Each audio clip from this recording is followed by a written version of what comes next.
to the beach, my baby's in town. Going to the beach, man, I gotta cool down. I grab my hat and grab my towel, grab my baby as well.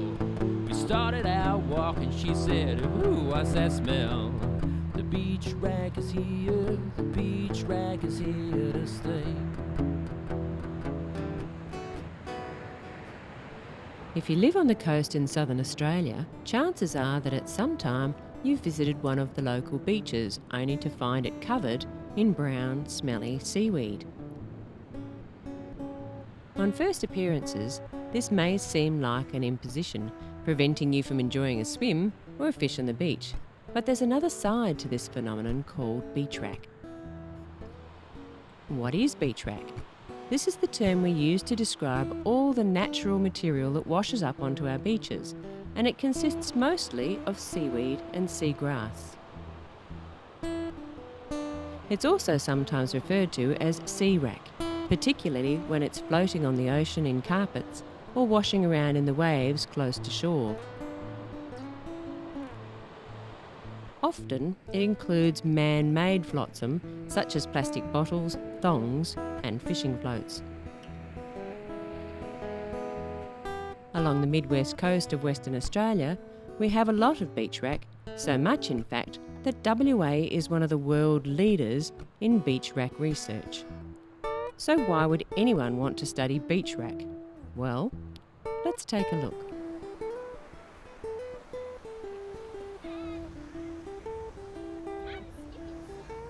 Okay, ladies and gentlemen, thank you very much for joining us on one of the Northern Agricultural Catchment Council's Weed Walk. It might seem a strange topic for wanting to actually talk about, but I reckon in the next half an hour to an hour you guys are going to have a really good appreciation for all of this brown stuff that's sitting on the beach on either side of us. And you might hear me call this by its more scientific name of beach rack. Have you guys come across the term beach rack yet? No? Okay, well the beach rack is what we're seeing on either side, so we'll have a bit of a talk about that shortly. First off, just for starters, I'd like to just acknowledge the traditional owners of the country here. I'd like to acknowledge the traditional owners from both past and present, and acknowledge their continued custodianship with the beach we're standing on. I'd like to extend my thanks to them. Now, as I mentioned, I'm from the Northern Agricultural Catchments Council, which is a natural resource management organisation. Now, natural resources are just all sorts of natural things in the environment. So we look after the beach, we look after the coast, we look after remnant vegetation all over the place. And part of what we're doing here today is getting people to really appreciate and understand what's so important about the coast and what's so important about beach rack. Now, beach rack refers to all of this brown stuff that's sitting on the beach either side of us. And I thought what we might do to get ourselves started today is I'm just going to ask you guys to just spread out to start with, have a little walk up and down the beach and look through all this brown stuff sitting on the ground. And if you see something really interesting, pick it up and bring it back here. And so what we'll do is we'll gather all this interesting stuff that you guys find in the beach rack, and then when we've got a big pile of it, we'll go through and we'll have a little bit of a talk about what it actually represents, what it is, and why it's important to the beach environment. So, if you'd like to spend a couple of minutes having a bit of a wander around, see what you can find in the rack. Baby said, look at this beach, man, it's a disgrace. I'm gonna call the city, get them to clean up this place. I said, oh, wait a minute, baby, I know what you mean, but that smelly old beach rack isn't all that it seems. The beach rack is here, the beach rack is here to stay. Hey, well done. Yep, yeah. Sponges, excellent. The main point here is that we call this stuff beach rack, but it really doesn't reflect all of the groovy stuff that you're likely to find in beach rack. And you guys have come up with all sorts of stuff here. What we've done is we've divided, we've got 5 circles here, and what I'm going to do is I'm going to divide all of this beach rack into 5 different groups, and we'll have a bit of a chat about what those groups are as I divvy stuff up. Have you guys heard of algae before? Yeah. Okay, good. Algae, most people think of algae as being like turning the water green when you get an algal bloom, you know. But algae can take all different forms, and this stuff takes a big form. So its technical name is called macroalgae. Macro being big and algae being algae. So it's big algae. And what colour do you reckon that is? Green. Hey, it's green algae. So we've got one of our circles is green algae. More green algae. More green algae. Lots of green algae. Okay. Here we go. What do you reckon this stuff is? Jellyfish. It's jelly things. And what colour is it? Green. It's green. And what do you reckon it is? Algae. Hey, green algae. Well done, guys. You're great. There's more, and there's more, and there's more. All right. So there's a green algae pile. That's a nice one because it's got all these little bladders, all these little air sacs in it, and that actually helps it float on the surface. That's an amazing algae. It's called sargassum, is its technical name, because it comes from all the way from the Sargasso Sea. Well, this stuff doesn't, but its name does. All right, this stuff is also algae, and given that the last stuff was called green algae, what do you reckon this stuff's called? Brown algae. Well done. Brown algae is great stuff. It's there's a lot of the stuff here is actually brown algae. We've got this one. What colour is that? Red, brown, pink, you know. It gets a bit faded in the sun. Originally it was quite bright red, okay? And it's another algae. So what do you reckon that's called? Red algae. Hey, well done. So the red algae is a very interesting one in terms of food because they actually harvest this stuff from places around the world, particularly in the Philippines and throughout Asia. And they put it through all this extraction process, and now at the end you get something called carrageenan. And has anyone ever heard of carrageenan before? No. I'd be really surprised because I reckon everyone standing around here has actually eaten some carrageenan. What do you reckon they put carrageenan in? Coffee. Caffeine, yeah, close. They actually put it in ice cream. Believe it or not. What type of ice cream? Any kind. Have a look at next time you buy some ice cream. Have a look at the ingredients and see if you can find carrageenan.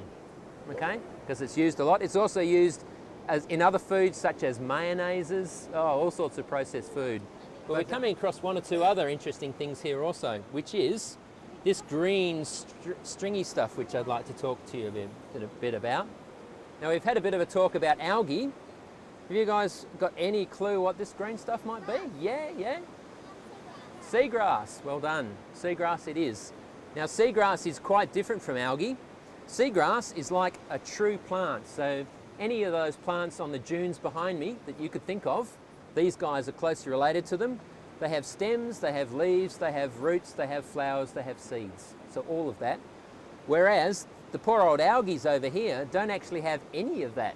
They don't have any leaves, true leaves. They don't have true stems. They might look like they have stems. They might look like they have leaves, but in fact they're not. They're just a big mass of cells all clumped together, living together, doing the colonial life thing.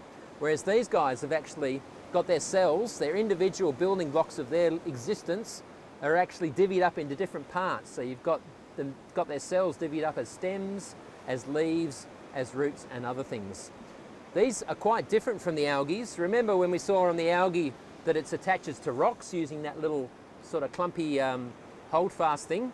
These guys actually have roots, and these guys don't attach to rock, but they attach to sand.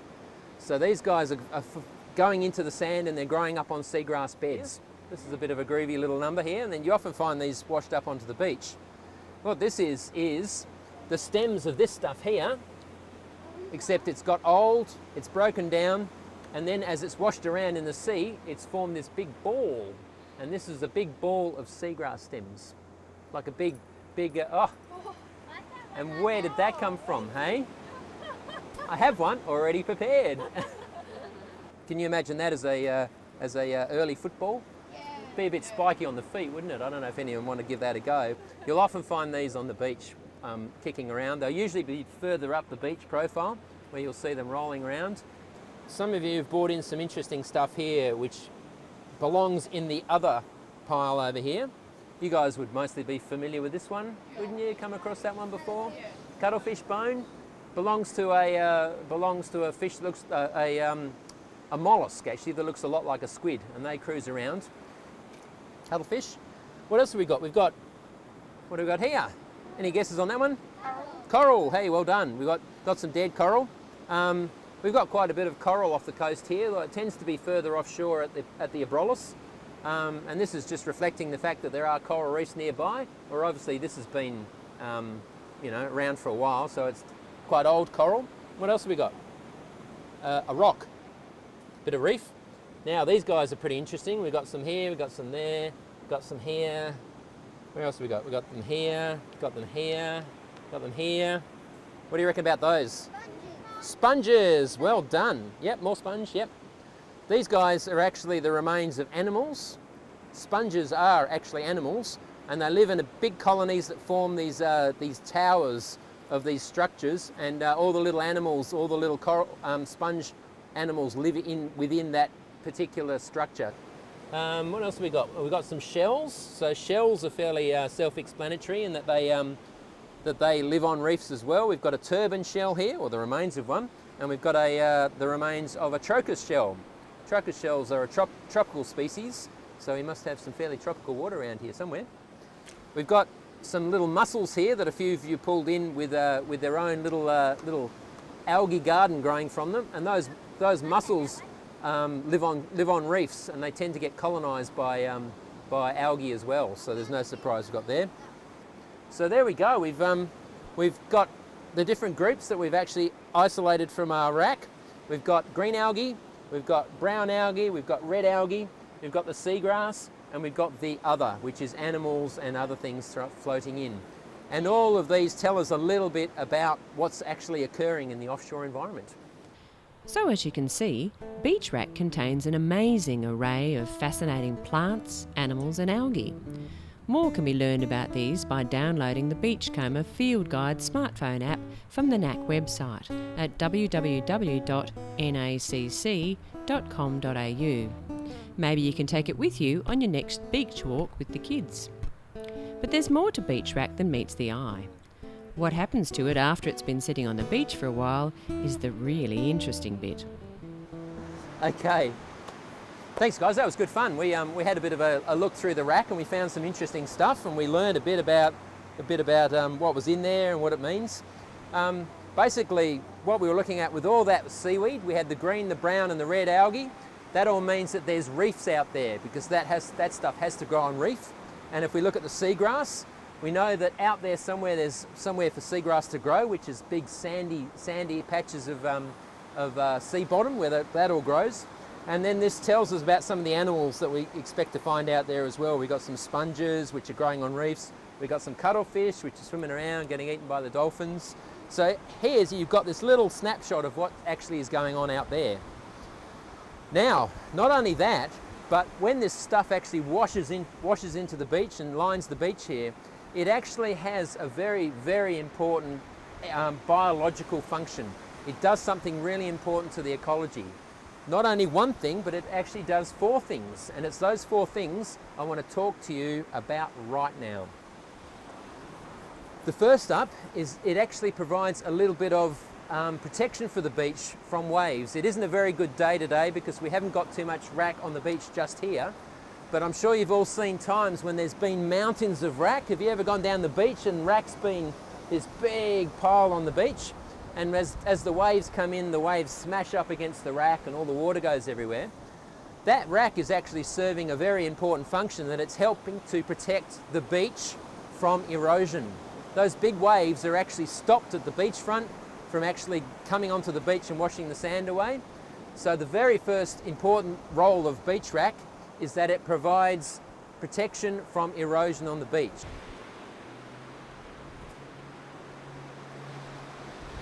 You ever seen these sticking up from the beach before? There aren't too many here today, but sometimes when you go down the beach, there's thousands and thousands of these actually sticking up from the beach. You guys got any idea what they might be?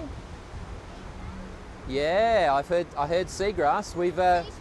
We've already seen these things actually existing as a big fibre ball, like that big football I was holding. This is the same stuff. And when it washes into the beach in individual strands like that, it gets deposited on the beach, and it can take anywhere from 3 to 5 years for this stuff to actually break down. And anywhere where you can see this stuff sticking up on the beach like it is here, you can imagine that there's a big network of this stuff under the sand.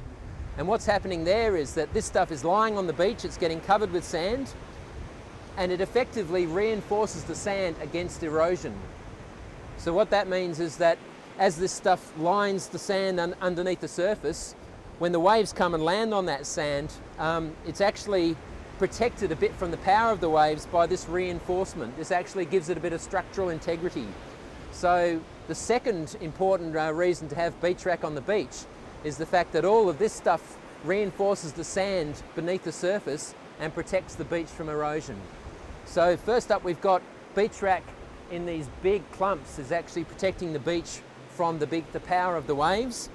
But under the surface, this stuff is actually reinforcing the sand and stopping it washing away. So there's two reasons why beach wrack is actually important: to keep it on the beach, to help protect against erosion. Okay, the next important aspect of beach wrack, the third, and it's a little more difficult to actually explain that, but as all of this stuff actually continues to break down, and all that's left over is this, then what's happening to the rest of it? What's happening to all of these leaves, and what's happening to all of that algae that we were looking at? What happens to all of this stuff? And there's two things that happen to that stuff as it does break down. And the first is, as it breaks down, all the bacteria get in there, they break it down, and it turns into this brownish soup, and that washes back out to sea. Have you ever seen out the front of beach wrack where you've got all that brown water all slopping around? Yeah. Well, what's happening is that's all this stuff is breaking down and going back into the ocean. And you might think that's a bit horrible and gooey. It looks unsightly and it smells a little bit. But what is actually happening is that brown water represents nutrients going back into the system. This stuff is really high in nutrients. It has lots and lots of nutrients locked up in its tissues, and as it breaks down, those nutrients are released. So what do you reckon might happen to those nutrients once they're released back into the system? This is going back to a bit of ecology here. Yeah, yes. Absolutely, 10 out of 10. It goes straight back into seaweed. So all those nutrients wash back out into the ocean, where all the living plants are still existing. They take it up, they grow, and you get more growth happening. And of course, when this stuff's living out in the ocean, it's really important habitat for fish and for prawns and for everything else you can think of. And so there's all those fish and all those prawns and everything else do very nicely because all those nutrients are washing back into the sea. I grabbed a handful of weed, and to my baby's surprise, there were critters running everywhere, in every shape and size. I said, when the tide rolls in, they'll wash into the brine, where a million hungry fish are all waiting in line. The beach wrack is here, the beach wrack is here to stay. What I've done is gone and gathered up all this wet seaweed. Lovely. And what I'm going to do is put it into this filter, and we're going to give it a bit of a swoosh round.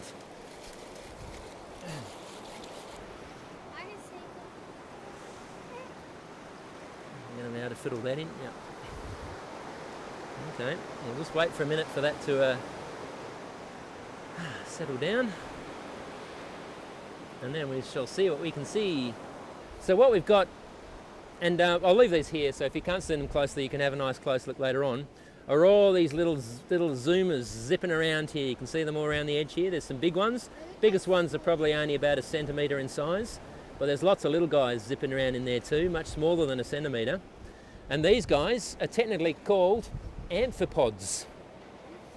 Amphipods, okay? They're a group of crustacean, and there are actually lots and lots of them in the world, but not many people have actually heard of the humble old amphipod.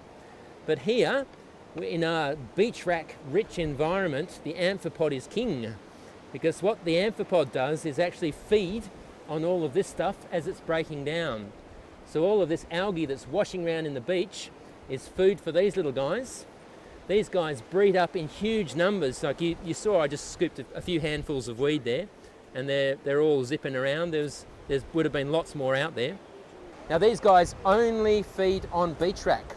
It's the only place you'll find them. We'll be washing around out here, and they are a very important source of food for various fish, including cobbler, which you might know is a recreational species, whiting, and also herring, trumpeter, and yellow-eyed mullet is another one that's quite important. So wherever you've got this stuff washing around on the beach, you've got those species of fish coming in to eat the amphipods. So, just one moment, the fourth reason the beach wrack is really important for the beach to keep healthy beaches is that it grows amphipods, and the amphipods feed fish. Without all the beach wrack on the beach, we'd have less amphipods and we'd have no fish to come in and feed off them. So, not only is beach wrack full of interesting things, but it's an important part of our coastal environment. Firstly, it breeds up lots of tiny animals without backbones called invertebrates that help to feed the locals, particularly fish and birds. So if you're keen on fishing, try casting your line in front of beach wrack, where lots of fish are feasting on the population explosion of invertebrates like amphipods. Secondly, it breaks down, releasing nutrients into the environment, which acts like fertiliser to help grow more plants, which in turn grow more fish. Thirdly, beach wrack forms a physical barrier that acts like the bumper bar of a car, helping to prevent waves from washing away the beach. And last but not least, seagrass stems reinforce the beach and protect it from the erosion that occurs when large waves pound the beach.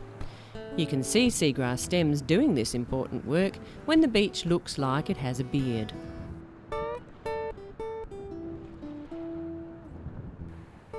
Despite all the good work that beach wrack does, it often receives unwelcome attention. Some people think that wrack is smelly and unsightly, and that it interferes with their enjoyment of swimming and fishing on the beach, so they ask local councils to remove it. Sometimes beach wrack is removed to fertilise gardens or for dune protection and rehabilitation projects. This removal of wrack means that there are fewer invertebrates to feed fish, less fertiliser nutrients washing back into the sea, and our beaches are less able to resist erosion.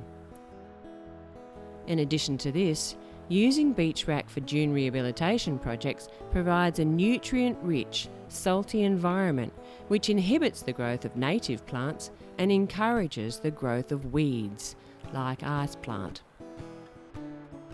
So next time you're down at the beach looking at mountains of beach wrack, you may think that it looks a little unsightly, or that you might grab a bag and collect some for your garden, but think of all the vital work that beach wrack does in our coastal environment.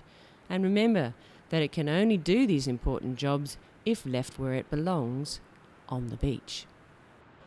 So when I'm getting hungry, it's time to wet a line. I go looking for some beach wrack and cast it nearby. I'm telling everyone my secret so our voices can be heard. To take the beach wrack off the beach is really quite absurd. The beach wrack is here, the beach wrack is here to stay. I said the beach wrack is here, the beach wrack is here to stay. I said the beach wrack is here, the